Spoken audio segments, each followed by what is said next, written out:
the city of St. Louis, you're listening to the Don't Push Pause podcast with your hosts, Justin Johnson and Lindsay Reber.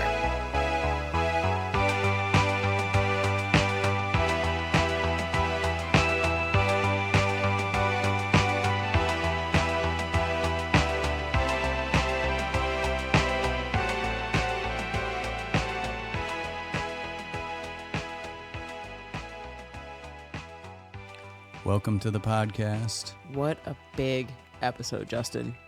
Not only are we doing Ghostbusters, one of our favorite movies, which we chose appropriately so because it is our 1-year anniversary. Happy anniversary, Justin. Happy anniversary. And, we've said numerous times, as you've stated before, we've contradicted ourselves on this podcast many times and said that we're not going to do bigger movies, but it's Ghostbusters. And this whole podcast is kind of about some of our favorites. Yeah, and celebrating movies that we love. Exactly. And we've kind of made it a point this entire year not to gab about our feelings and just kind of go straight into the movie. And today will be one exception because it is our 1-year anniversary. We just want to say a little bit about, one, if you've been listening to us for a long time, we can't thank you enough. It's been definitely a major push for us to continue to work harder and get better at research and get better at refining the episodes and really getting down to what we hope people find interesting. And that's taken some time, you know, and we get, I think we get a little bit better each time. I hope that we're getting better each time. I think so. Yeah. It's like a new research project every week when we go into this, at least for me. I dedicate a lot of time to this. You and I both we have our different aspects of the podcast that we handle. Justin, this product would not happen without you. You put all of this together, and there's no way my brain could wrap around everything that you do on the computer end of this. And I love doing the graphics. It's fun. And I've gone back to some of those early graphics that I've done for episodes, and I'm happy that they look the way they do now. And I love that you handle all the writing for the show notes and the write-ups for the putting that journalism degree to good use. But I just this has been a great experience. I didn't really know anything about podcasting. I think I'd probably listen to 10 podcasts, and then all of a sudden just sort of I'm gonna try to do this, and then you jumped on board and you're like, I don't even know what a podcast is. You came up to me at 11:30 one night when I was working, and you're like, hey, do you like podcasts? I know you like movies and stuff, but you want I said it just like that. Do you want to do a podcast together? I don't know, maybe you like movies, I like movies. Maybe we have something to talk about. That's exactly what you said. Yeah, I remember. I had a couple beers. It was late. Yeah. I was nervous. But no, it's been a learning experience pretty much the whole time. Yeah. But we've gotten some really good responses, and our movie selection has been all over the map. I think we'll probably continue to do that. Yeah. It was something that we didn't want to stick with something that was totally obscure, but then we didn't want to go for something that was totally had been talked about a million times on a million podcasts. And there's certainly movies that we've done that have been, I think, both. But yeah, we're trying, and we've gotten some good suggestions on movies here and there, and but anyway, not to drag this out too long. It is a celebration, though. It's our anniversary. It's one thing that I like as far as when we choose episodes or main focuses of when we choose whatever the main focus is going to be of the episode, the main movie, we can always go as obscure as we want for our picks of the week. So it may not be a whole episode about a movie that, maybe a bunch of people don't really. You're not going to get as many people listening with a real rando deep cut. But that's why we have the picks of the week, and I really love going deep into research mode for our main movies, and we've got some pretty exciting ones coming up here too. Yeah, I think we're keeping this up. This is, I think it's been a year. There's been some. I hope we are keeping this up, no, right? Are you firing Yeah, me? No. Okay. I'm just saying, like, it's been a year and we've learned a lot, but I feel like this is like a jumping off point. Yeah. This is like, so yeah, no, I think we're going to have a lot of good stuff coming up, and people do seem to appreciate like the giveaway stuff we're doing. We're trying to work that into the way we do things a little bit more. Mm-hmm. Hopefully there'll be more of that, more interacting on social media, that kind of thing. Yeah. So we'll stop gabbing about our feelings and Thank you so much for listening. Yes. We hope you enjoy this episode and all the future episodes to come and all of the catalog before that we have of this. Man. Well, Ghostbusters we've chosen because it's one of our faves. We figured we'd celebrate our 1-year anniversary of one of our favorites. We're doing something a little bit differently with our picks of the week this time around. We're just going to go with something that's not necessarily connected to the main feature like we normally try to do. We're just straight up going for like something that is real personal to us, something that we is a favorite of ours in some manner. And so we kind of talked about this for a little bit, and I figured I don't know how I'm ever going to be able to fit in a Jean-Claude Van Damme movie into connecting to one of our main features. I told you we could do a whole episode if you ever wanted. But I'm real into Jean-Claude Van Damme. I've always been a fan since I was a kid, and so I felt like this was a good time to do one of his movies. Perfect. And I've chosen what I consider to be like one of the best out of the classic era of Jean-Claude Van Damme movies, and that's 1990s Lionheart. I can't wait to hear about it. I really can't. And what was your? I know you were teetering tottering. Yeah. So I'm not actually sure what you chose. Oh, really? Yeah. Yeah. I won't say the other one that I was going to choose because I'm sure I'll talk about that one again.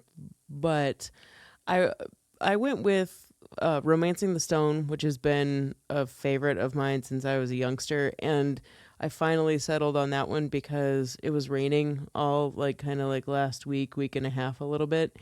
And I put it on one time and I just was like, man, I love this friggin' movie so much. And then, no kidding, I watched it 2 other times. I watched it 3 times in the span of a week. And I just, was just really overcome with how much I loved that movie. So, Romancing the Stone, that's my pick of the week. Also, this episode, because Bill Murray kind of dominates Ghostbusters, where we've decided to sort of, and because we knew we were going to talk a little bit extra, we decided we weren't going to do a MurrayMoment this episode, but there'll be some Bill Murray talk, of course. We're talking about Ghostbusters here. We didn't want to, he's in every episode, and even though this is an anniversary special, we didn't want it to be overkill. Because Ghostbusters is kind of big in his career. Yeah. And so we're going to take also a little extra time here. Like I said, we've been doing this for a year. We start getting better, each time. We don't have as many stumbles. But over the course of the year, we've had some pretty serious stumbles where, you just have to stop rolling and start over again. And we've sort of compiled a very extremely short blooper reel. It maybe could be longer. Maybe nobody will find this remotely funny or fascinating. Maybe not fascinating, right. But it's funny. Right. Interesting.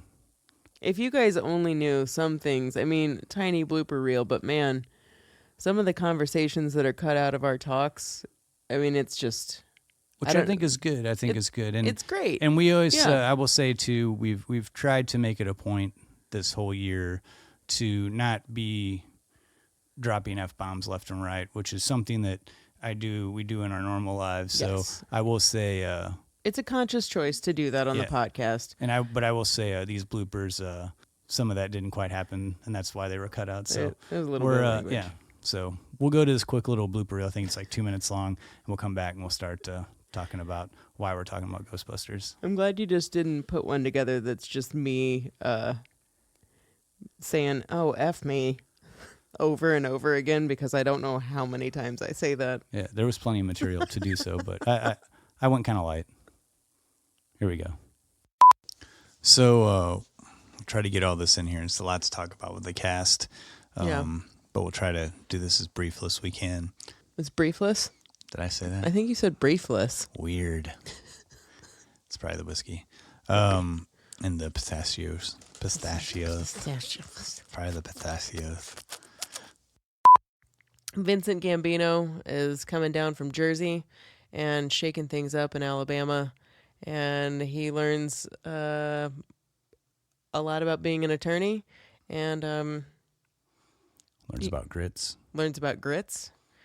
He might get these boys off. He might not. That sounds weird.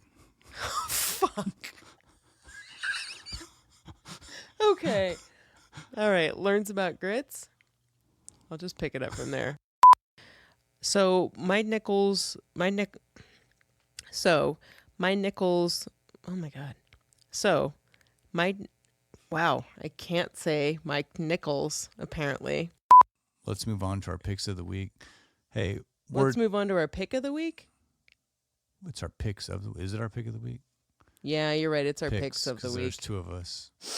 I didn't totally fuck it up. 26 episodes. Except for those first 15 where you just fucking humored me. My backup movie, because I wanted to stick with Ridley Scott and one that wasn't as well known. It wasn't Legend, was it? It wasn't Legend. It was, I went via Actra. Via what? Via Actra. Viagra? Viagra. Sorry, we were talking about all this sort of like sexual stuff earlier. So, I went via Actra. Now from our sponsor, Viagra. Viagra. Have you talked to your doctor about Viagra? I don't have a doctor. I am a doctor. Doctor. So here's the thing. Okay, well that was our that's 1 year of us condensed into 2 minutes of us just screwing up on the podcast. Screwing up and screwing off. Yep. That's what we do. Yep. But now we're going to get down to business. We'll be brief with this, why we chose Ghostbusters outside of it being one of our favorites for our 1 year anniversary episode. This is my favorite movie of all time, and I think I've gone through a period of feeling like weird saying that because it's such a big movie, and people kind of look at me weird when that question, what's your favorite movie? Like, how are you? One, really? But if you're going to ask me that question, I'm going to say Ghostbusters, and I think it's a perfect comedy, personally. Yeah, I agree. I think there's so many elements that are working. It functions as a comedy. It functions as like an adventure tale. It functions as a everyday person, kind of like horror situation. light. Yeah, it's a little bit. It works. It works many different angles and seems to excel at all of them. Yeah. But we'll get into quite a few things with Ghostbusters, but we can pack in here. We'll talk about why we think this movie works so well. We've got some opinions on that. We'll give you some background history on how this movie came to be, because there's the creative minds. There's a lot going on, and a lot of people that had worked together several times and were good friends, and we'll get into that a little bit. Probably, I'm sure we'll hit on the special effects aspect of this. Origin. There's a little bit of a origin story too, of where just the idea, aside from writers aside, kind of where the idea of Ghostbusters came from. And definitely talk about its cultural significance, because this is a movie that's 35 years old now and still is being celebrated. You and I actually next week are going to Powell Hall, where the St. Louis Symphony Orchestra plays, and they're going to show Ghostbusters over the symphony, and they played the live Elmer Bernstein score underneath the movie. I mean, they still have the dialogue, but they took out the music and they replaced it with a live orchestra. That's going to be so cool. Yeah, but it's certainly a movie that is constantly being celebrated, and people are still going as Ghostbusters and for Halloween, and it's not just because there was another one that came out in 2016. It's just a still culturally significant film. Yeah. And we'll talk a little bit about the franchise itself, because there was a sequel, there's a reboot, there was a cartoon, there was like a mass marketed toy line. So we'll we'll get into that a little bit. And you know that there was only one Ghostbusters car.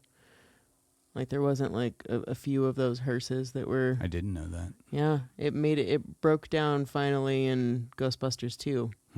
But only one. Wow. That Ecto 1. All right. Already getting some fun We're facts just here. already, I mean, Already getting we're in there. full of them, really, for this movie. Yeah. So a lot of stuff to talk about with Ghostbusters. Before we get into our first fun Ghostbusters clip, will you give us just a brief lowdown on what is this movie about, in case there is a listener that possibly hasn't seen it? And there are those people. I showed this movie to someone I know that had never seen it, if you could believe that. Anyway, they exist still. So I'd also like to say, it's our 1 year anniversary. Yeah. I'll try not to say it too many times this episode, but I don't know if it'll help it. It's our anniversary episode. But I would like to point out, and I might have done this once before, but Lindsay writes all of the, it's sort of format for me to ask you what the movie's about and what the plot is. You write all these plots yourself. You're not just reading this off of IMDb or some Wikipedia. are better than others. Sometimes, but I'm just saying, you come up with your own version of it. Yeah. I'm not reading it off of IMDb. Or you anything. take that special extra time to. I do. The running time for this movie is approximately 1 hour and 40. I don't know if that's true. It made this much at the box office. Just kidding. I'm not going to tell you that at all. All right. So Ghostbusters is 4 guys who are comprised of scientists, parapsychologists, and psychologists who are rounded out by an everyday man. So you got 4 guys who team up to battle this eruption of hauntings and ghosts that's taken over New York City. It's become quite a pesky and ever-expanding problem. And the story specifically is centering around one woman, which sparks kind of this whole paranormal event, which really becomes pretty much an apocalyptic kind of movie. Like towards the very end, I mean, I don't know the Ghostbusters, of course, saved the day. But what would have happened if they hadn't? I mean, I can only imagine ghosts would have taken over. Like New York's coming apart at the seams. I can only imagine it'd be some type of apocalypse. Maybe it's an apocalypse light movie. In a nutshell, Ghostbusters is 4 guys who are the only guys in New York that can eradicate this massive ghost problem. Well, thanks for that. We're going to move into our first clip from the Ghostbusters, and then we'll come back. We'll talk about it. Forget MIT or Stanford now. They wouldn't touch us with a 10-meter cattle prod. You're always so concerned about your reputation. Einstein did his best stuff when he was working as a patent clerk. You know how much a patent clerk earns? No. Personally, I like the university. They gave us money and facilities. We didn't have to produce anything. You've never been out of college. You don't know what it's like out there. I've worked in the private sector. They expect results. For whatever reasons, Ray, call it fate, call it luck, call it karma. I believe that everything happens for a reason. I believe that we were destined to get thrown out of this dump. For what purpose? To go into business for ourselves.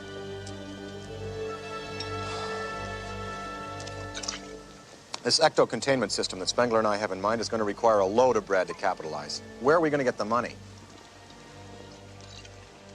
I don't know. So Ghostbusters is really a team of friends all coming together to work on the movie. They had all worked together in the past on several films. We've got Ivan Reitman as the director of Ghostbusters. The movie was written by actors in the movie, Harold Ramis and Dan Aykroyd. Mm-hmm. And then they brought in their friend Bill Murray, who had acted in several other movies that had involved Ramis writing and Ivan Reitman directing. Mm-hmm. But they had sort of this long history together before Ghostbusters came along, and I think that's partially their relationship due to why this movie functions so well and why the chemistry really comes off on screen. But you can give us the real lowdown on how this relationship between these guys all kicked off. I'll do a quick timeline to when it gets up to Dan Aykroyd coming up with this the origin basically for Ghostbusters. So it was around 1968-69 when Harold Ramis joined Second City out of Chicago, and he met Brian Doyle Murray, Bill Murray's brother, who was already in that company. And quick little funny story, Brian Doyle's like, hey dude, my mom wants to make us dinner, so you want to come over to Wilmette and have dinner with my family? Let's go pick up my brother Billy real quick. He's working the concession stand at the 9th hole of the golf course that he worked at. So they went and picked up Bill. That's where Harold Ramis met Bill Murray. So he left, or Harold Ramis left Second City for a little bit, came back a little bit later, and he ran into Bill Murray. I think he said he saw him. If you're familiar with Chicago, you know that there are stores called Treasure Island, and Harold Ramis said he saw Billy Murray across the street one time hawking some chestnuts, and then he wouldn't see him again until he came back to join the Second City troupe again, and Bill Murray had joined Second City in Chicago. So from then on, John Belushi was also part of Second City, and that's when he decided to form the National Lampoon's troupe and moves some folks out of Second City and moves them to New York. That includes him, Gilda Radner, Bill Murray, Joe Flaherty, and Harold Ramis. So they all go to, I mean, this is a lot of history here that I'm really condensing down into a Cliff's Notes version.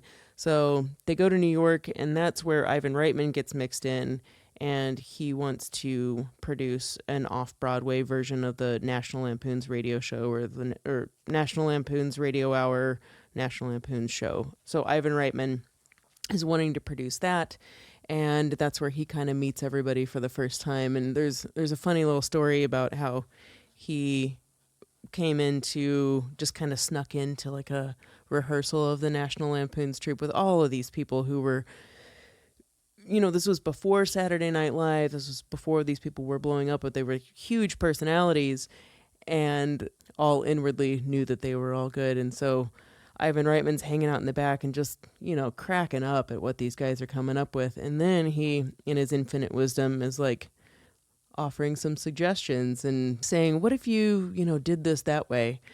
And right about then, Bill Murray goes over and just takes his coat off a hanger, puts it on Ivan Reitman, wraps him in his scarf, and escorts him out.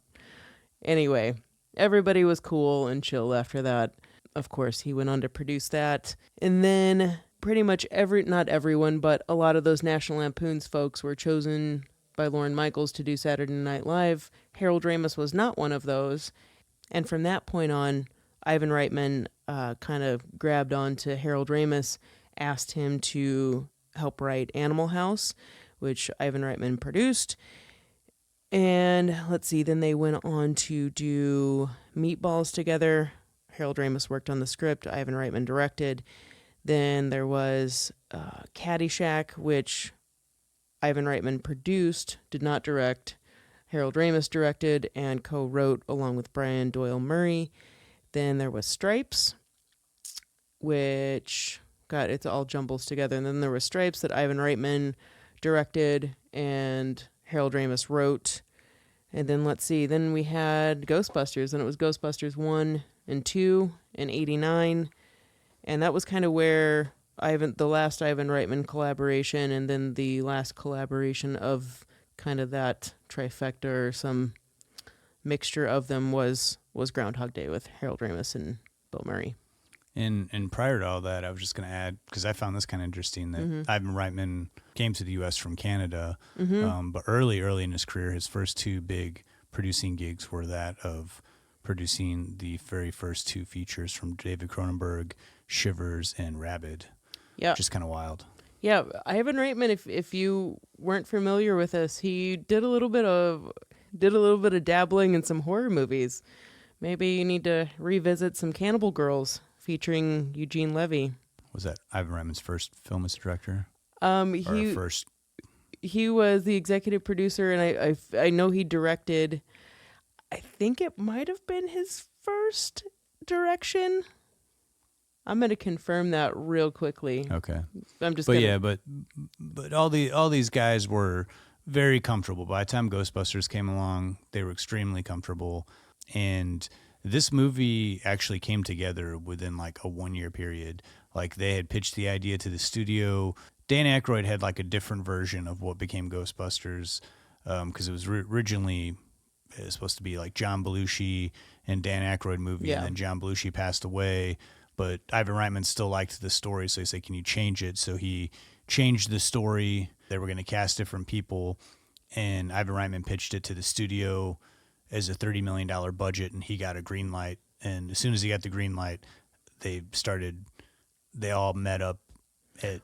Well, they had already kind of secured Bill Murray and Harold Ramis, and Ivan Reitman, said, "Listen, Danny, your script's awesome, but what you have here is like an astronomical budget. We really got to scale this back. Let's not make it this intergalactic crazy story that you have. Let's make it set on a very earthly atmosphere.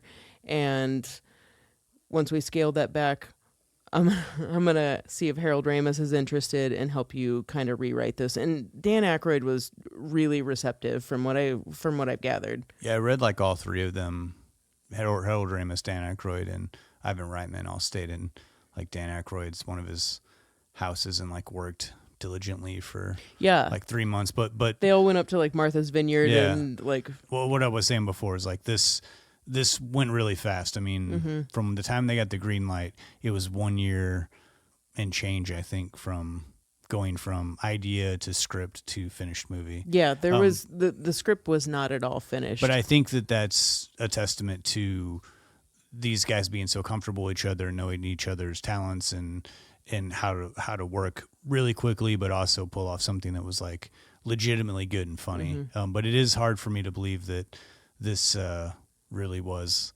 like all turned around in 1 year. The fact that all of these guys had worked together before and they knew how to, like Dan Aykroyd and Harold Ramis knew how to write for Bill Murray. They knew how to write skits in general, and they were all really good at improvising too. And same with another Second City alum, which was Rick Moranis, that got thrown into this too. Funny little tidbit, that part was originally written for John Candy, who passed on it. But Rick Moranis was also another good guy to do improv and kind of just work off the cuff. So if something wasn't working in the script or in a scene, everybody kind of just knew it was going to pan out. Now, the original idea for Ghostbusters, this reinvention kind of that Dan Aykroyd had from coming from like Abbott and Costello ghost type story, like all of that Abbott and Costello follow the ghost or something like that, whatever those old type of like monster movie type of stories were. So he kind of just got that idea from the movies he watched as a kid. And also the fact that probably one of the biggest factors is that his whole family, he comes from a long line of folks that are really involved with paranormal, whether it's investigation, whether it's holding seances, whether it's hauntings. Like Dan Aykroyd knows kind of a thing or two. So in a lot of ways, I mean, a lot of this is exaggerated in Ghostbusters, but he knew what he was kind of talking about. And he's also really good at BS. So Dan Aykroyd can make you believe anything. And so if it's something that he already knows and believes is fact, he's going to be able to sell it to you really well, like what happens in Ghostbusters. And I think that's a good place to kind of start here with this sort of why Ghostbusters works so well. And I think just that being one of the first reasons is going for a story that, there's a lot of special effects and there's a lot of stuff that hasn't happened in real life, but basing the story in reality. I mean, there are certainly people that believe in the paranormal. There's certainly people that investigate the paranormal. There's dozens of TV shows on Dan now. Aykroyd also has one of those shows. Right. But he was coming from a very genuine and real place. And and then expanding upon that, making it funny, like you said, exaggerating things, developing a story here that's based in something that we can believe in. And then on top of all that, you put these guys in a situation where they are scientists, they are educated in paranormal activity. Yeah. This is something that they're studying and they're teaching and they're extremely enthusiastic about. So by the time we see our first ghost, it's believable to us because they're so excited, and we've already put our faith into these characters that this is something that they're going to lead us to, and then we're along for the ride at this point. And I think that's a really simple yet genius way to set up a story and to get an audience behind you, get an audience believing in your characters, and then you can kind of get as crazy and silly as you want, but you still stick within like the reality of the original setup of the characters. So we've got this credibility established, and they've just lost their jobs. They've been kicked out of the university that they work for, and everyone can relate to that. I mean, I don't know, if you've ever lost a job or been fired, you can relate to that. They don't know what they're going to do. What they are parapsychologists and psychologists and scientists, and they know that they can put their knowledge to use, and they're pretty sure that they can catch a ghost and hold it. So hell, why not go into business for yourself? Create the only business around. No one else is doing it.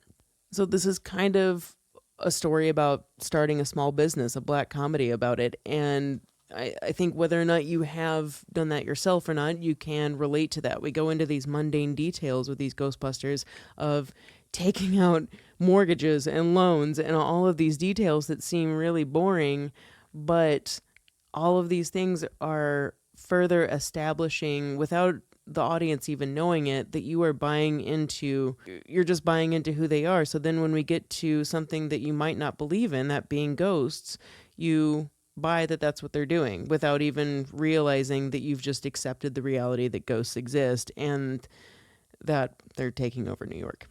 Yeah, it's and that's what I love is this, that it's such a simple story, but there's all these little elements in the script, story-wise, story-driven, plot-driven, that creep up, and you don't realize that you're getting what would be normally, boring information, but you're being totally entertained because these guys are comics and they know how to make dull scenes like walking out of a bank from Everybody has 3 loan, mortgages nowadays, and making that funny. And then also one other thing that I think that the movie does, like again talking about this sort of based in reality, is using the EPA, the Environmental Protection Agency. Yes, that was something that I don't think a ton of people were familiar with, and they are sort of making fun of the EPA in this movie. I used to think they were the enemy when I was a kid. This movie doesn't really paint a really like great light about the EPA, and the EPA does really like a lot of good stuff. I think it is again something that the movie utilizes, like having the head of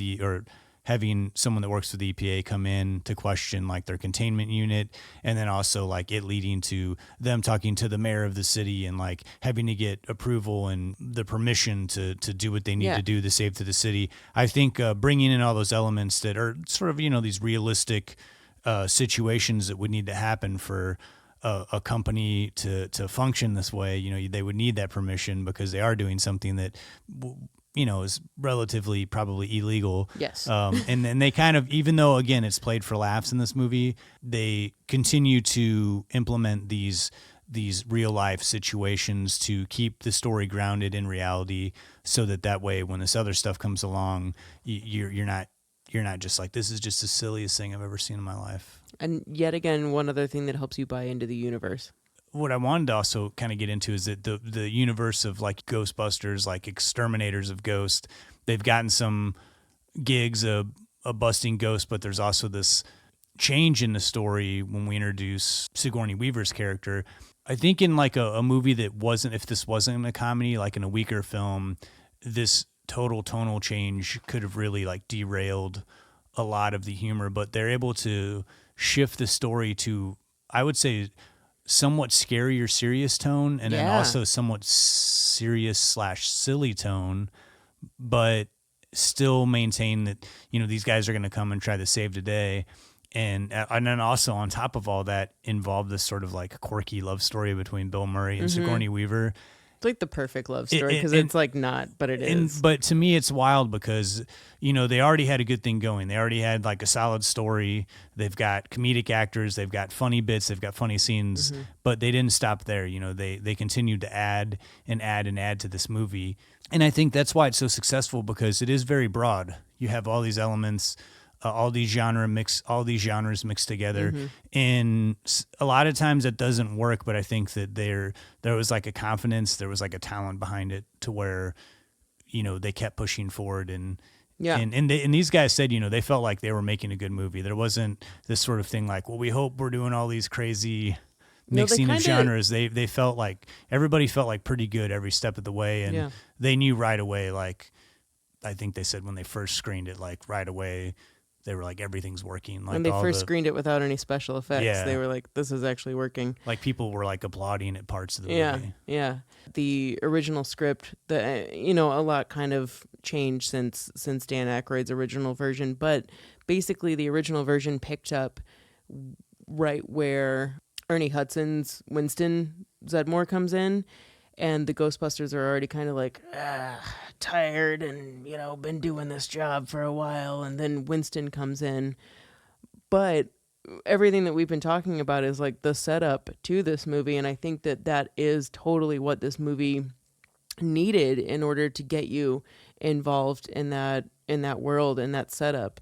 And with Sigourney Weaver, bringing her in, she's, for me, kind of the grounding character for this movie, and I think she gives a lot of credibility specifically to Bill Murray's character and him as an actor too.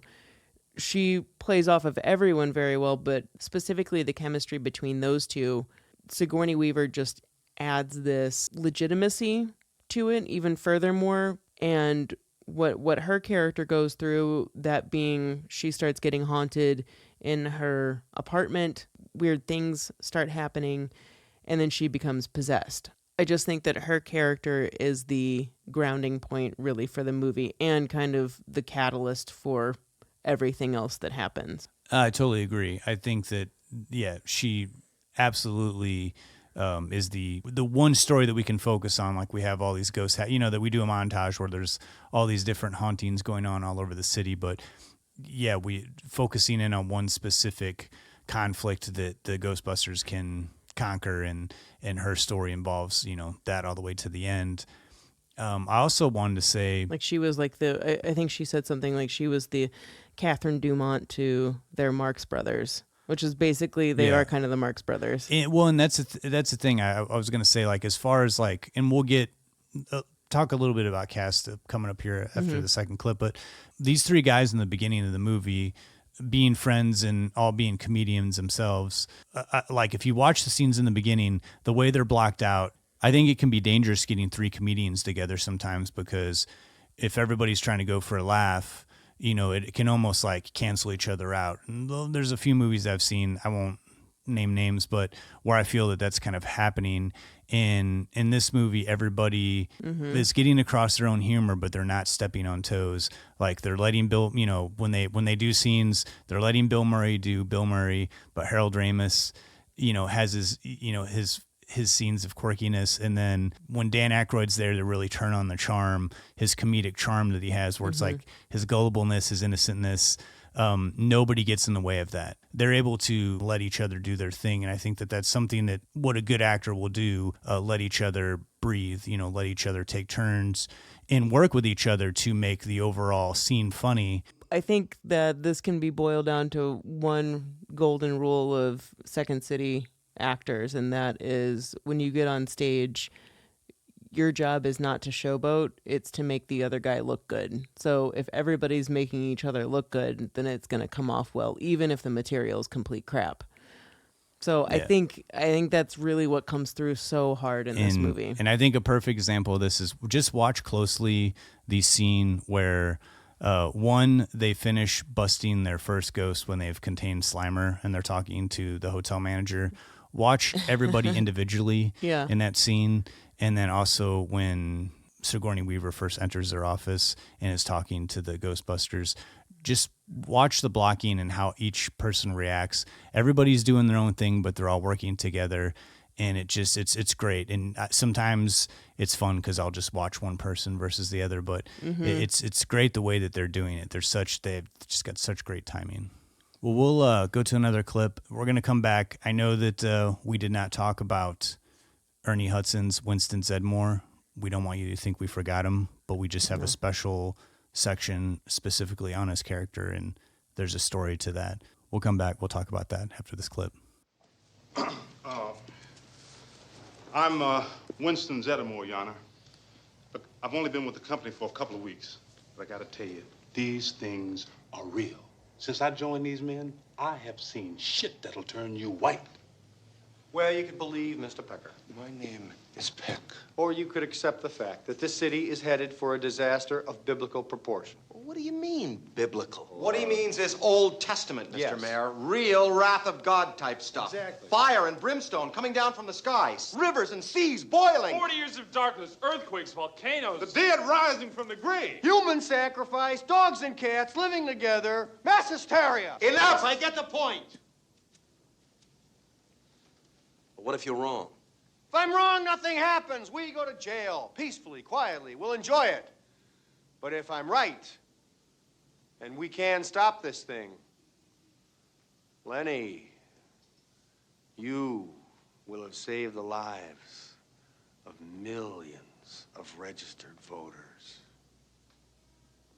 So usually we dedicate the second discussion to kind of talk about the cast, but we've talked about Bill Murray and Sigourney Weaver at length in this podcast and in past, and we kind of already gave you the origin stories of how these guys formed. So I think it's a perfect opportunity to talk about Ernie Hudson as Winston Zeddemore. Very much like the movie itself, he was the outsider that came in to join this group after they were already established. I've read multiple interviews with Ernie Hudson. He has kind of a very happy / sad, frustrating story with Ghostbusters because, number one, his role in the movie was much bigger. In the script that he read when he was offered the part, it was much bigger. Were they still writing the script when they offered it to him? Do you know? That I don't know. Like in an interview I read, he said that his part was bigger and he agreed to do it. But wonder then if it was still being written. But anyway. That's very possible. Like they were probably casting while they were writing. But what I read, from what I read of an interview with Ernie Hudson, he said that once they were going into production, he got a updated version of the script and his part had been drastically cut down, and that the producers really wanted to focus, that everybody kind of decided that Bill Murray's, stuff was going really well, and they wanted to be more about his character, and he riffs a lot, so they wanted to allow room for that, so they cut down the Winston Zeddemore character. And again, he comes in halfway through the movie. He does get, I think, like a more advanced role, and involvement in the second movie, which is great. He kind of got paid back in the second movie a little bit. But what I do love about his character in Ghostbusters is that the scene where he's talking to Dan Aykroyd in the car, he comes from this religious background, and so he's bringing a different element. He's the one that kind of puts the idea in Dan Aykroyd's head of this is like end of days kind of thing. This is like some biblical stuff. Maybe the dead have been rising from the grave. And he's basically like, I'm doing this for a paycheck, but once he gets into it, he uses his own belief system to explain what's going on, and which is somewhat true. And that being like, this is end of days. This is going to be like Judgment Day. I also read in an interview of Ernie Hudson that, he said that this movie really messed him up, like his career, because when the movie came out, he wasn't really an established actor and no one really knew who he was. And so he was still living in a very small apartment in Los Angeles. And when this movie came out, like word got around that he lived down the street at this apartment complex. And so he said people were just like showing up to his house or to his apartment. And, oh my God. And he said that got really old really quick. Yeah. So he had to kind of like restructure his life like very quickly. While everybody else were comedians to start out, everyone like Bill Murray, Dan Aykroyd, Harold Ramis. They already had careers for a while. They already had careers for a while, and they already had careers established in a genre that they knew really well, that they were comfortable in, that people expected out of them. But he wasn't a comedic actor, and that wasn't really something that he was trying to go for. But he said every part that he tried to read for that was even semi-serious. He said he had a hard time after Ghostbusters 1. He said Ghostbusters 2, he had the same problem when Ghostbusters 2 ended. He said he really had to fight to convince the director's studio that he could do the role of the mentally challenged character in Hand That Rocks the Cradle. He certainly had an illustrious career post Ghostbusters 2 through the 90s, and he got into television and has certainly had a great deal of work. But it was interesting to me to kind of read that he wasn't exactly happy about the way Ghostbusters went down as far as like his involvement in the movies. But he's still, every time I've read him, he does conventions and he says he loves the fans and he's very humble about going to conventions and taking pictures with fans, and seems to, has come to terms with it. But I did just want to put that in because he is an actor that I don't think gets talked about as much when people mention the Ghostbusters. So I wanted to get in his story. It's funny how, I mean, there are 4 Ghostbusters, and it is kind of jarring in some ways because, I mean, I think about them as 4, like the cartoon, the real Ghostbusters, it's 4, but the movie, the 40 minutes, it's just 3 of them. And it is kind of, I guess that's maybe why I appreciate the sequel, because it starts out with all 4 of them. Yeah, and I think it must have been difficult because you do have that separation, you do have this, and it's team. necessary for like the plot. Yeah, but and maybe I don't know. I'm kind of I'm wondering if maybe since Dan Aykroyd's original script started with the 3 guys, kind of like being haggard and tired of their job, and then the introduction of Ernie Hudson's character is where the movie starts.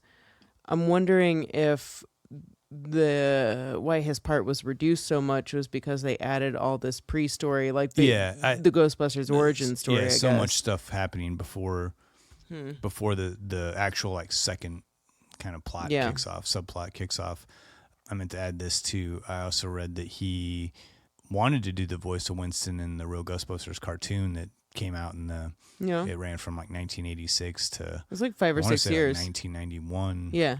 He read for it or auditioned for the roles. They made him audition for it? I think I thought he said he auditioned or he lobbied for it. He wanted to do the voice of Winston, the character that dude's got a great voice, number one, and he lost out to Arsenio Hall.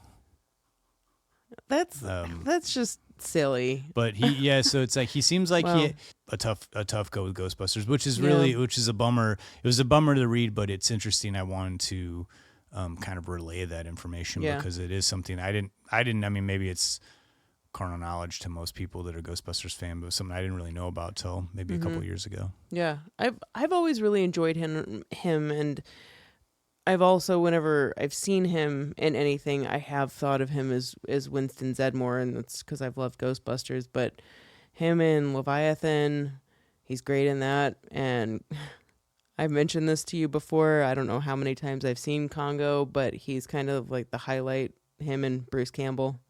And also, I mean, he was the warden in Oz, if you watch that show on HBO.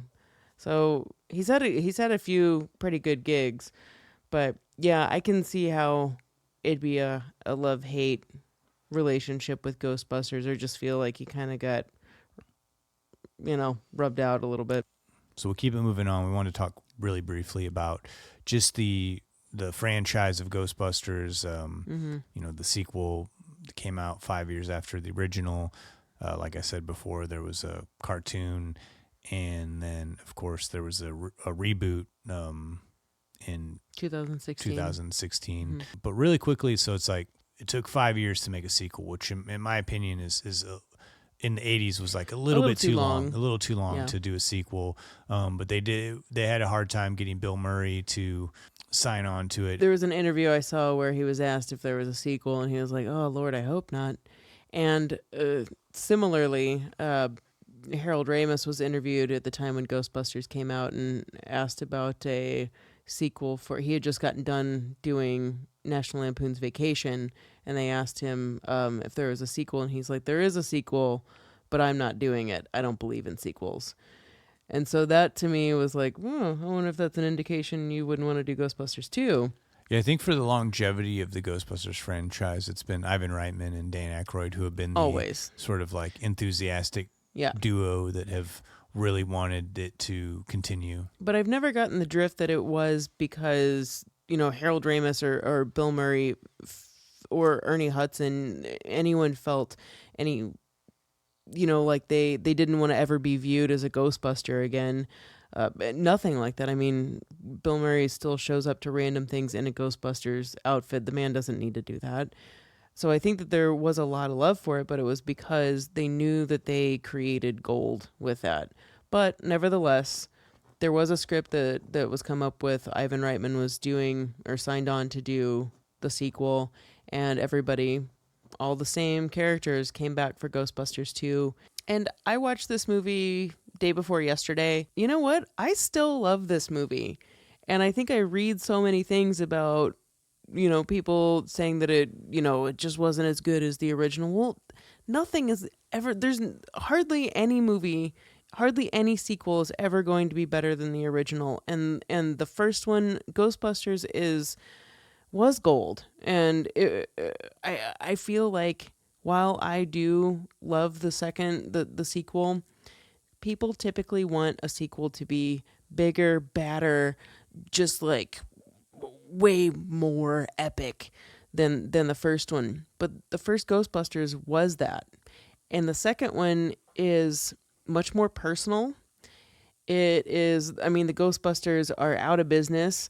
They've been sued by everybody in New York for all the destruction that happened in the first one. And it's a much softer story.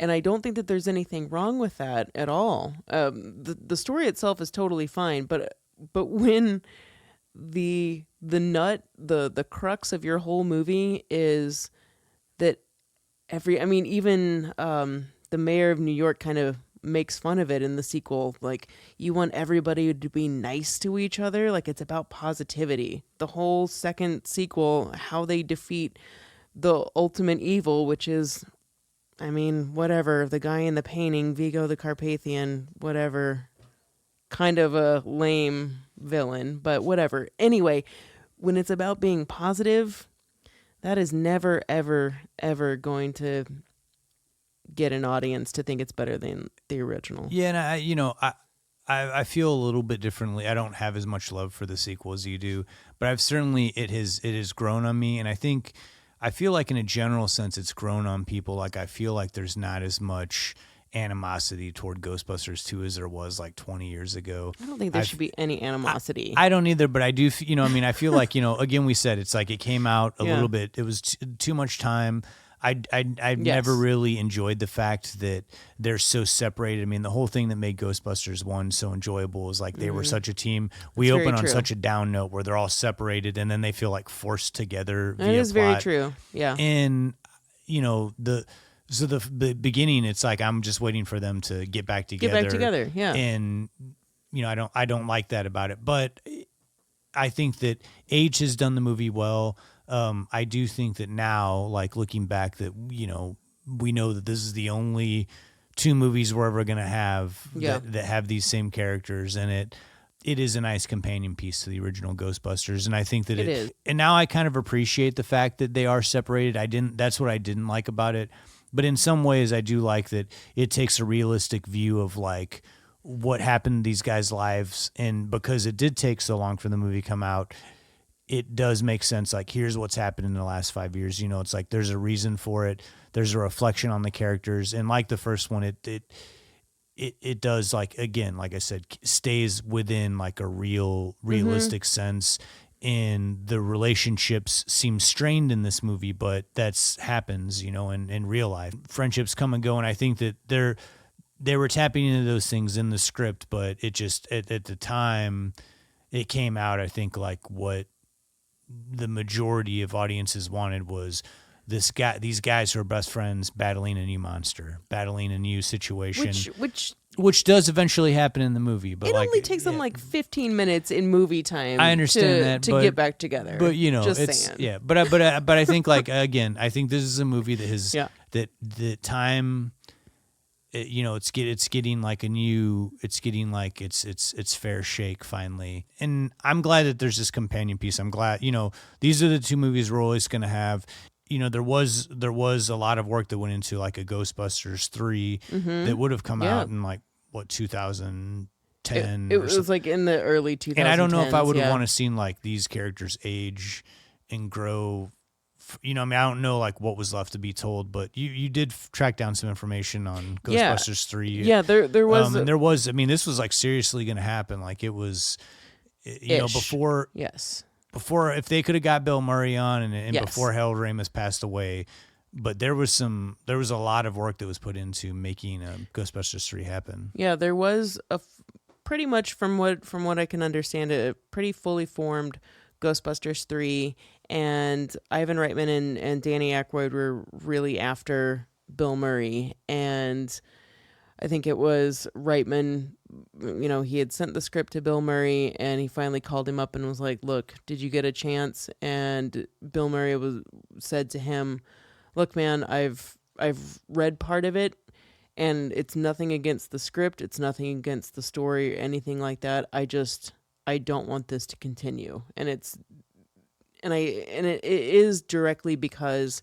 he wasn't pleased with how the second one came out. And I know that there were a lot of rewrites with the second, and a lot of different things happened, and he wasn't pleased with that outcome. So I can understand from Bill Murray's point of view why, he was the reason really that didn't happen. But the original story from, I've not seen the script, but what it was that it came out of, from the sequel, from Ghostbusters 2, Dana Barrett Sigourney Weaver's character had a son, Oscar. And Ivan Reitman kind of alluded to maybe this was Peter Venkman and Dana Barrett's love child. They just didn't really follow through with explaining that, but it was kind of alluded to, and that Oscar would be like this second generation, that this would be a passing of the torch kind of story, that he would become the new Ghostbuster. And Bill Murray said that the only way he would come back for a Ghostbusters 3 is that if Venkman dies pretty much immediately. And so they wrote that in, that Peter Venkman was going to die the very beginning, and he was going to be in the rest of the movie, but as a ghost version of himself. So it's pretty much where it was going, and they were really trying to push for this to happen. And then Harold Ramis got sick, and he was involved with the project. He got sick, and then shortly after that passed away. And with that, Ivan Reitman just kind of tapped out and thought, without Harold involved, Billy's not wanting to be involved at all. You know what? This is what we're going to do. And with Ivan Reitman, Dan Aykroyd, Harold Ramis, and Bill Murray all basically owning the intellectual property of Ghostbusters. And when you have 4 cooks in the kitchen that are not agreeing on things, and certainly not agreeing to continue with this franchise, what they did agree on was to sell the rights to Ghostbusters for an unspoken, ungodly amount that Ivan Reitman likened to George Lucas selling the rights to the Star Wars empire, selling the Ghostbusters rights to Sony Columbia Pictures. Now, with that, there was a subsidiary company called Ghost Corps that Ivan Reitman and Dan Aykroyd oversee. It's kind of like this overseeing kind of consultant agency, from what I can surmise, which is overseeing the branding and advising on anything future that happens with the Ghostbusters. Of course, after that, we did have the Ghostbusters with, I think it's so awesome that the 2016 Ghostbusters was with a lot of SNL alum too, or people that are currently on it or were on it. It was so brilliant to do that. I'm sure that was probably intentional, but all of the ladies involved are fabulous comedians. Yeah, and and I'll say, I don't want to get into like a big debate about the, and not even a debate, like a long discussion on. Because you and I won't debate because we agree. Yeah, but not even a debate. I like this movie. I don't want to get into a long. I mean, it's already the remake, and people's hatred for it has been talked to death. But I will say this: we were both fans of the remake. And I'm not a huge remake fan, reboot fan. No, not at all. But I will say that exactly what you just said about it being all these SNL alums, I feel like people are so blinded by the fact that this was reboot that had like all women, and I feel like people like ran with this idea of like, this is some like crazy liberal agenda thing and they have to, you know, whatever. It's like, I've just read so many horrible things about the remake, and it's like all they were doing was they took people who are just like the original Ghostbusters, comedic friends who had worked together for a while, that they knew that they could jump in these characters and do a lot of pretty much the exact same thing. And to me, that magic comes across on screen, and that's what it's about. It's a funny movie. You know, maybe the story and the reality base that the original Ghostbusters had isn't quite there, but you don't want to, you know, it's like you don't want to do a shot-for-shot, beat-for-beat remake. Yeah. You know, they wanted their own story, and it is an updated version of New York City. We're talking, you know, 30-odd years later. And it is a pretty much skeletal structure of the 1984 original, but it is a completely different movie, and there are different things that happen. The strength of the actors involved in the 2016, I don't know. I thought I liked it. Well, how about we stop there on Ghostbusters? We'll come back for some final thoughts, but we'll move on to our picks of the week, which, again, if we're breaking from tradition here where we connect them to our main feature, we went with movies that are near and dear to our hearts that we normally wouldn't do for a pick of the week, but we've kind of gone in a different direction for this episode. Yeah. So your pick of the week was Romancing the Stone, directed by Robert Zemeckis. What can you tell me about Romancing the Stone, other than it being one of your favorite movies of all time? Apparently, I like Robert Zemeckis and Ivan Reitman movies more than I don't like them. Romancing the Stone, I'm going on record right now. It is my most favorite rainy day movie. It's not because it was on TV all the time when I was a kid, or I was pre-programmed by my mom, who also loved it. Nope. It's just a charming and delightful movie that mixes high-spirited humor, action, adventure, paired with perilous situations, and yes, a romantic subplot, which, despite the title, I don't think it ever dominates the entire film. So the story centers around a mousy, introverted, but very successful New York romance novelist, Joan Wilder, whose sister has been kidnapped and is being held in South America. Joan has also unknowingly received a treasure map in the mail, which she is to exchange in order to save her sister. She travels down to Cartagena, Colombia, where she runs into an adventurous shotgun-toting American grifter named Jack Colton. What a name. Sounds like it's just out of a novel. This duo then find the treasure at the end of the map and set out to save Joan's sister. In essence, Joan lives out her very own romance novel, similar to the books that she's been cranking out over the years.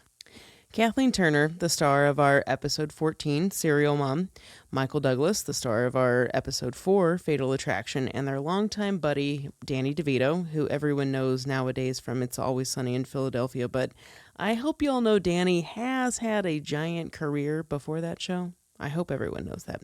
Anyway, all these guys star in this movie, and although they're now 3 internationally well-known and respected actors, it was Romancing the Stone which put them all significantly more on the map. Douglas, who is the son of well-known actor Kirk Douglas, was largely known as a TV actor and producer of movies like One Flew Over the Cuckoo's Nest, and had only 2 roles in major films by 1984 when this movie came out, that being The China Syndrome and Coma. Studios didn't think of him as a leading man, though. And the Missouri-born Kathleen Turner was primarily a stage actress. She exploded onto the screen in 1981's Body Heat, and then only with one other film under her belt, The Man with Two Brains with Steve Martin. Now, Danny DeVito was in a lot of supporting roles in the 70s, but didn't really hit it big until the year right before Romancing the Stone with the TV show Taxi. Needless to say, studios weren't necessarily clamoring to greenlight this movie, and were certainly unsure that the main actors could actually support a movie like this. But if you know this movie, the chemistry between Turner, Douglas, and DeVito is positively undeniable. Director Robert Zemeckis had finally found a major hit with this one. His only previous bigger movie was in 1980, and it was called Used Cars. But the success of Romancing the Stone was actually the reason that Zemeckis was able to make Back to the Future the very next year. And this film was also a swift kick in a successful direction for Alan Silvestri, who was Romancing's composer and who also went on to do the Back to the Future series and actually so many other movies that Justin and I have talked about on this podcast, including episode 5, which was 1987's Predator. Alan Silvestri's like on so many different movies in the 80s and 90s. It's kind of crazy. But the story behind how Romancing the Stone happened really struck a chord with me. So the writer, Diane Thomas, had been plugging away at the script since the late 70s. And like so many stories we hear, she worked as a waitress to support herself while she was trying to become a screenwriter. As the story goes, she reportedly pitched Romancing the Stone to Douglas, who was a customer at her work. Thinking it had a certain vibrancy and zest that was lacking in pictures at the time, Douglas bought the story and indeed went on to produce the film with Fox. To think about this magical moment happening for Diane Thomas really warms my heart, and I've found more credible sources than not that say that this actually happened. But who knows? I'm sure that there were agents involved and studio opinions, whatever. Diane Thomas finally got her break, and Michael Douglas single-handedly believed in this first-time screenwriter. And while she did get to see the beginning of the long-lasting success of Romancing the Stone, tragically, she actually died in a car accident, and ironically, in a car that Michael Douglas bought her as a thank you for the film. This happened like only a year after the movie. It's kind of crazy. And in her memory, I kind of feel it necessary to say this. And I never really thought of this until I started doing research and came up in a few reviews. When this movie came out, a lot of reviewers called it a Raiders of the Lost Ark ripoff, but this movie was actually written 5 years prior to that film. So I'm just putting it out there in case you've seen this and thought the same thing. Personally, I never have, and I love Raiders of the Lost Ark. Another quick Indiana Jones connection was that Diane Thomas was tapped by Steven Spielberg to write the sequel to Raiders. And before her death, she had actually completed the first draft of that second Indiana Jones, which was supposedly more of a like Universal horror haunted castle type situation, which would be really interesting to see. If Romancing the Stone was any indication of her writing, it would have been really cool to see what Temple of Doom could have been.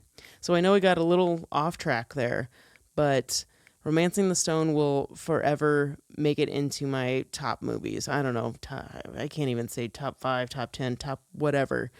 It's one of my top movies, and I hope I am dead and long gone before there's ever a remake. Whether it's a rainy day or lazy weekend morning, this movie is powerful enough to transport you into this other world. It's two evenly matched leads who face near-death experiences, all the while having this adventure of a lifetime. You disappear into one of Joan Wilder's novels and become that everyday hero. It's just a fun and charming, smart, action-filled movie that never lets up. You want Jack and Joan to end up together, but not because they're grossly swooning over each other the whole movie, but because they're just two normal, very, very opposite people being turned into the best action-adventure duo. And they did do a sequel. It was called Jewel of the Nile, and it's great. Kind of like Ghostbusters 2. I love it. There's a special place in my heart, but there is nothing like that original of Romancing the Stone. Still, like I said, I watched it 3 times in a week recently. And I mean, I can rewatch movies, obviously, because of this podcast, but it is so much fun. Yeah, it was one that I hadn't seen since I was a kid. And then someone had gave me like a big box of laser discs. Oh, that's right. You have laser discs. And I hadn't went through them in a while. And then you were talking about Romancing the Stone being one of your favorite movies. And I pulled it out and put it in the front of the Laserdisc pile, rewatched it upon your recommendation, and I thought it was a lot of fun.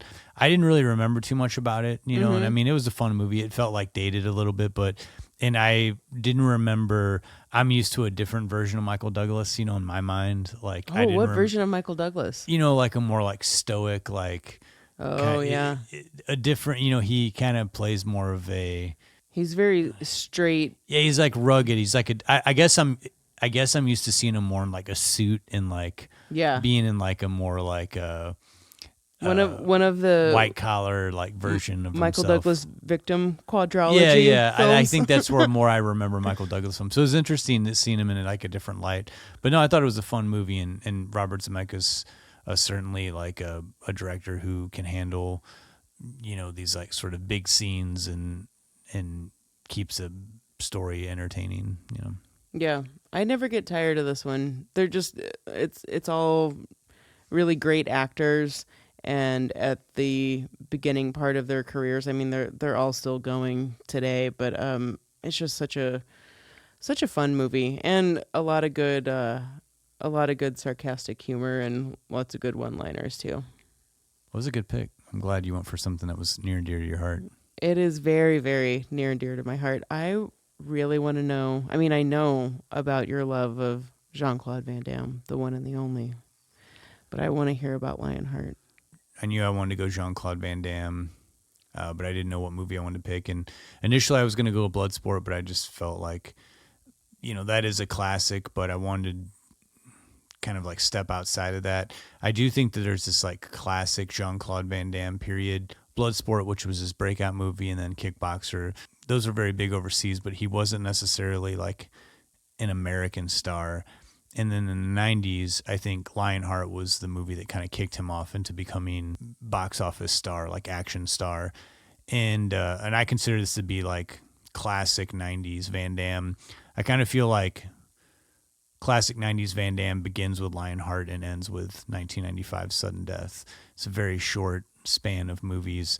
And he had a few other ones that got theatrical releases in the latter part of the 90s that weren't really that good.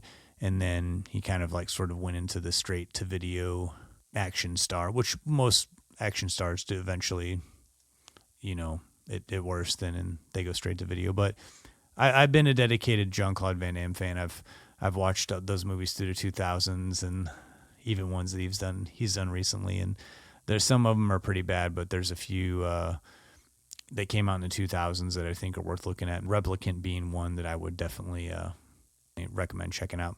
But anyway, Lionheart was one of his first big 90s movies. It's written and directed by Sheldon Lettich, who was the original writer for Jean-Claude's breakout Bloodsport. He became pretty good friends with Sheldon Lettich, and Jean-Claude Van Damme had a story for Lionheart, and so he worked with Sheldon Lettich on this. And then Sheldon Lettich had kind of made a name for himself as a scriptwriter. He had written Ruskies, that was, minor hit in the 80s, and then he wrote the screenplay to Rambo 3. He did have he was a Marine, he had a military background, so he was kind of writing these scripts that had sort of military themes to them. And Jean-Claude Van Damme convinced the studio to, along with the producers, to let him take a crack at directing the film. And I think it's a pretty good debut. So Lionheart opens in Los Angeles, where a character is stuck in the middle of a drug deal gone bad. He's doused with gasoline and nearly burned to death. Word gets through to his brother in Africa, played by Jean-Claude Van Damme, who's a member of the French Foreign Legion. He immediately wants to go to Los Angeles and reconnect with his brother to make sure he's okay. The French Foreign Legion does not want him to leave. They basically forbid him to. He breaks free from them and travels to New York City. So they send 2 members of the French Foreign Legion to track him down and bring him back and basically do their version of court-martialing because they're considering him a deserter. Once he's in New York, he realizes that he doesn't really have any means to get to L.A. He doesn't have any money. He's sort of feeling kind of desperate. He can't even get a simple phone call to his wife's brother to find out what's going on, if his brother's died from his injuries. So he hangs up this payphone and sort of wanders down underneath this freeway and notices there's basically like a fight club going on. Because he has some skills in martial arts fighting, he goes ahead and joins in, fights this guy, defeats him, earns some money, makes friends with this guy, Joshua, who's kind of a hustler, who knows the streets of New York, and also has a connection to someone who runs like basically a bigger fight club for rich people. And so he takes Jean-Claude Van Damme to meet this woman who she runs a kind of like a national fight club where people who are rich can watch guys duke it out in parking lots, and they're all dressed up. And there's sort of an underlying theme of this movie of basically the rich being totally terrible and taking advantage of people who are underprivileged, and they're basically betting on them. These people like beating each other up, but it has a very similar theme to Fight Club in a way. There's like, it's sometimes seems like an angry film. Jean-Claude Van Damme, he has like ethics, so he doesn't want to fight necessarily to make the rich people money. He's fighting just to get the money so that he can get to Los Angeles, eventually getting there, reconnecting with his brother's wife and her child. She's not too happy to see him because his brother is pretty much not going to recover from his injuries, but he wants to help her out because he feels responsible for leaving his brother many years ago. So he starts fighting in Los Angeles via this connection that Joshua has through a character named Cynthia, the rich woman who organizes all these fights. She sort of has like a infatuation with Jean-Claude's character, but he doesn't want to really have anything to do with her. He's just, again, fighting so that he can have money to support his brother's family. So we have all these great fight sequences where he's fighting different characters.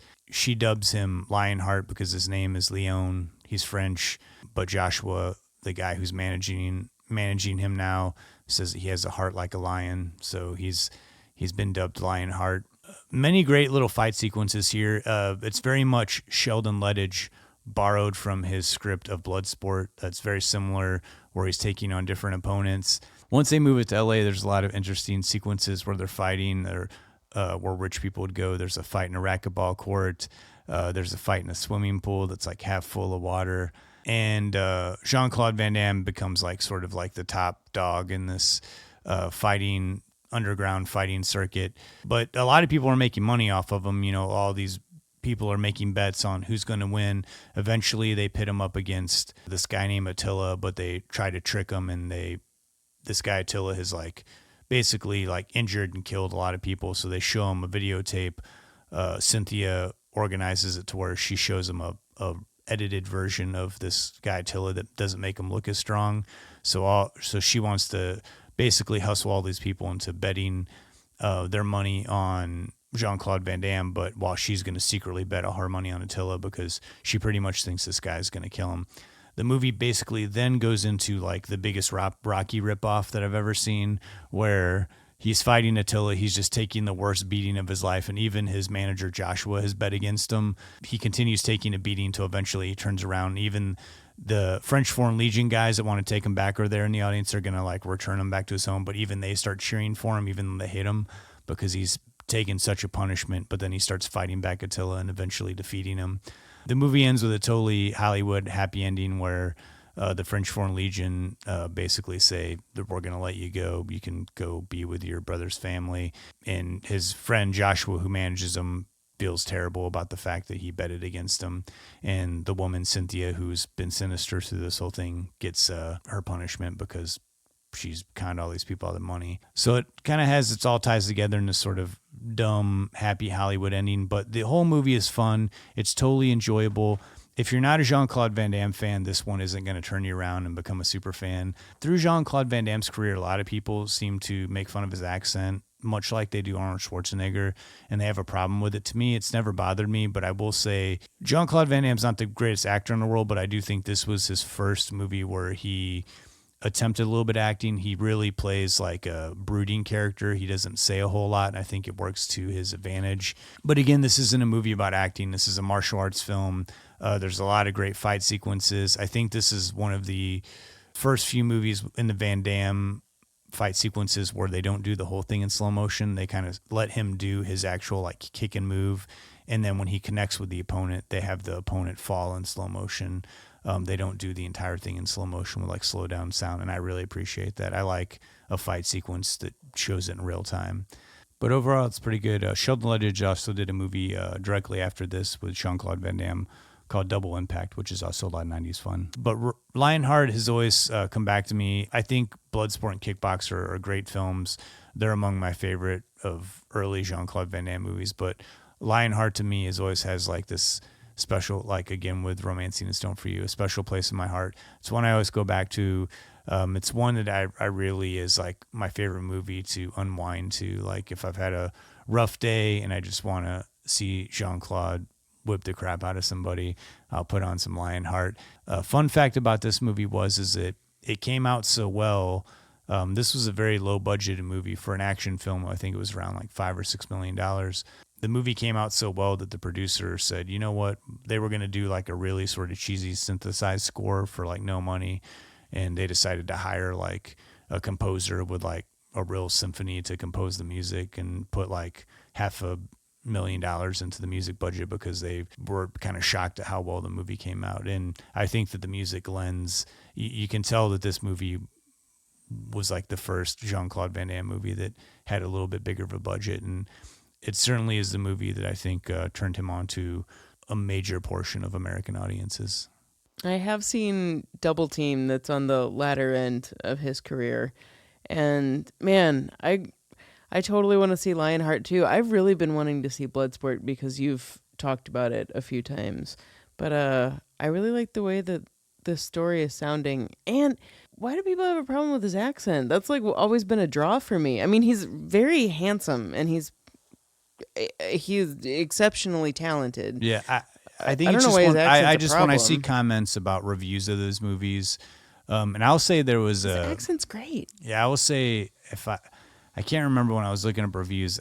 I don't know if I don't want to call anybody out. I don't know if it was the Washington Post or what, but one of the reviews of Lionheart was whenever he was taking martial arts lessons as a child, he should have also taken English lessons. And it's like this guy was a foreign star. It's like he wasn't. And I think that's a problem is like both Bloodsport and Kickboxer were crossover movies. I mean, they weren't huge in America. They were kind of very small hits.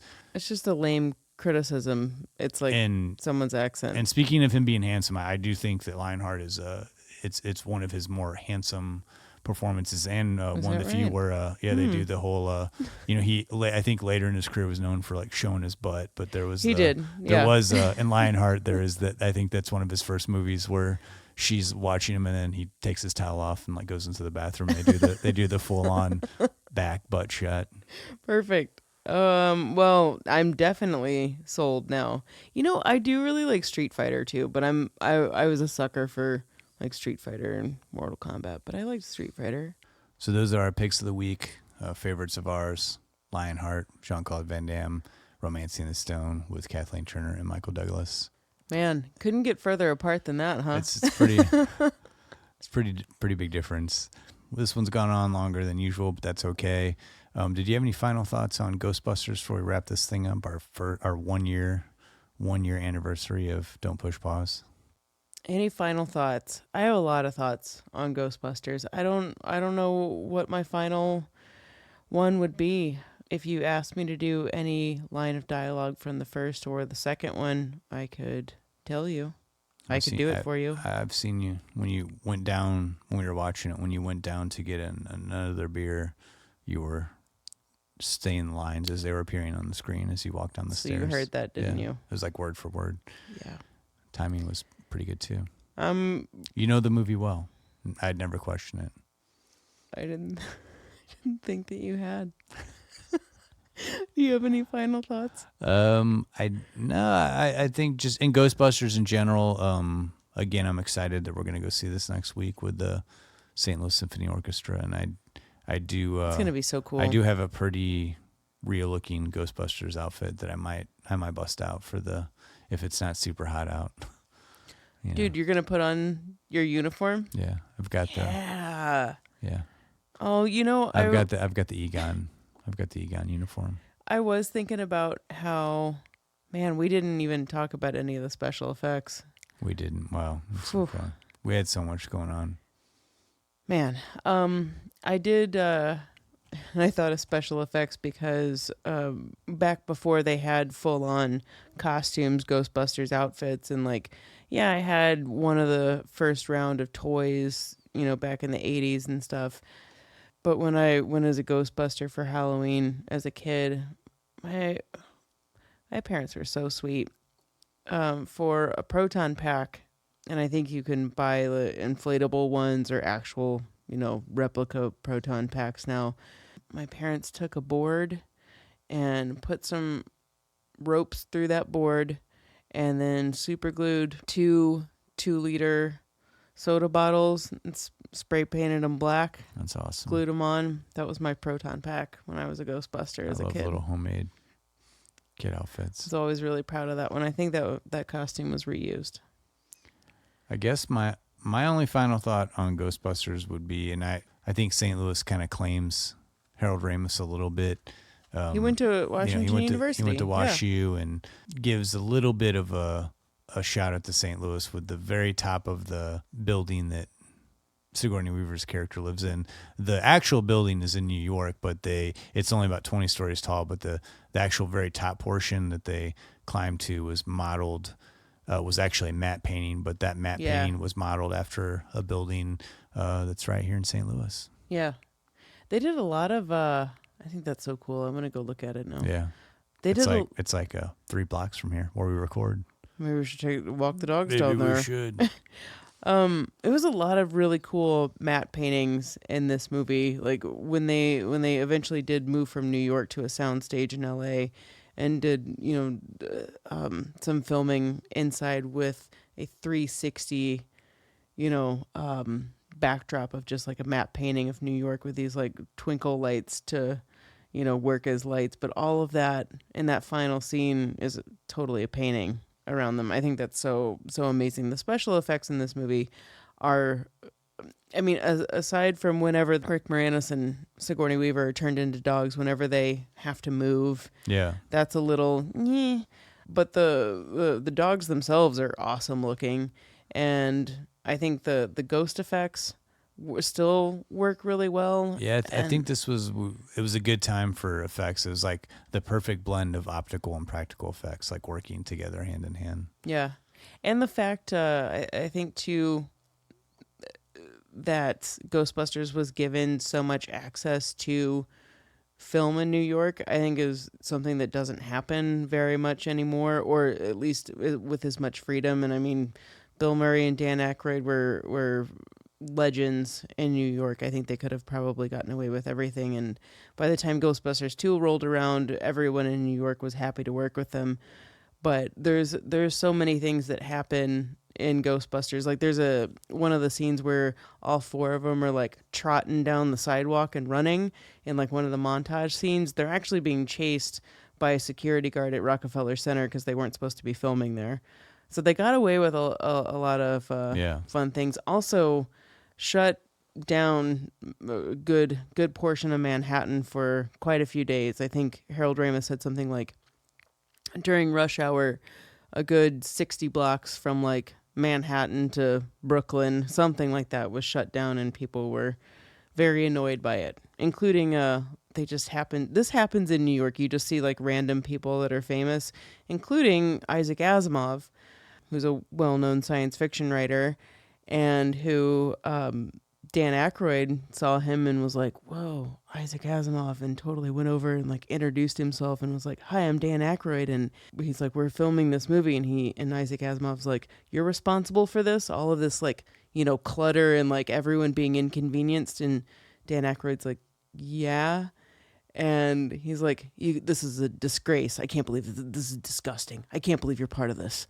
And like walked off like totally upset about it, and just kind of ironic that what this movie's about, and he's disgusted by it. So many fun facts. Many things. We'd never be able to squeeze them all in. Well, we'll stop there. Thanks so much for listening. If you've been listening this whole year, or like joined in yesterday, we can't appreciate it enough. Thank you for all the comments. Thank you for all the encouragement. Thank you for all the good ideas. We really do appreciate everything that you guys have to say. Any criticism, praise, really anything. We love knowing that there's an audience out there that wants to know about these movies that we love so much. And there's a reason we don't talk about movies that we think are, not so great. And because why are we going to waste your time talking about them? And I don't want to be negative. I like to we don't want to be movies. negative. Yeah. I also want to say 1 year anniversary thanks.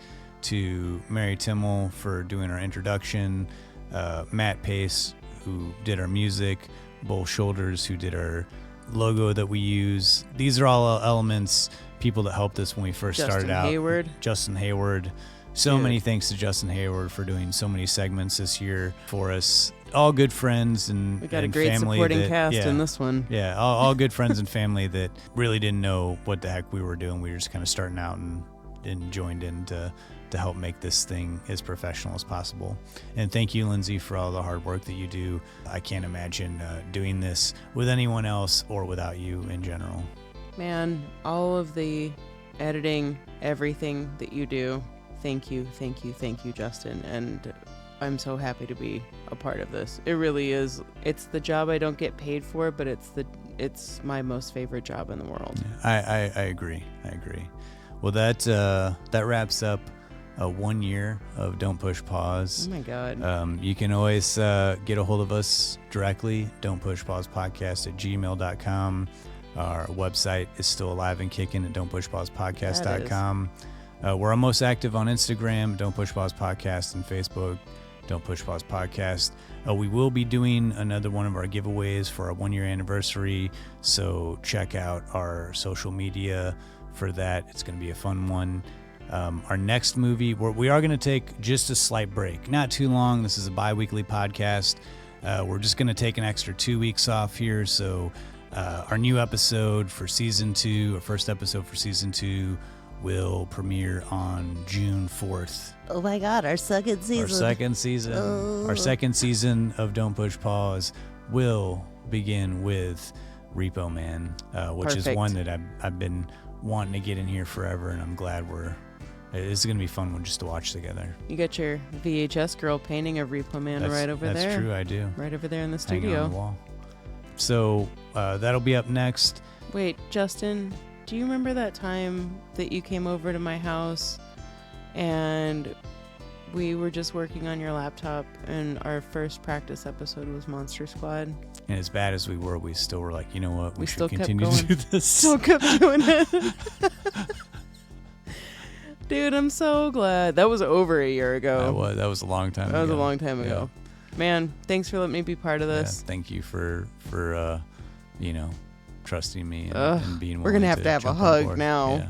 Well, thank you, everybody.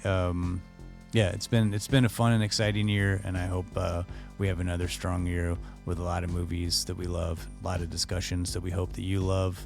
Until next time, I'm Justin Johnson. And I'm Lindsay Reaper. Thanks so much for listening. Thank you.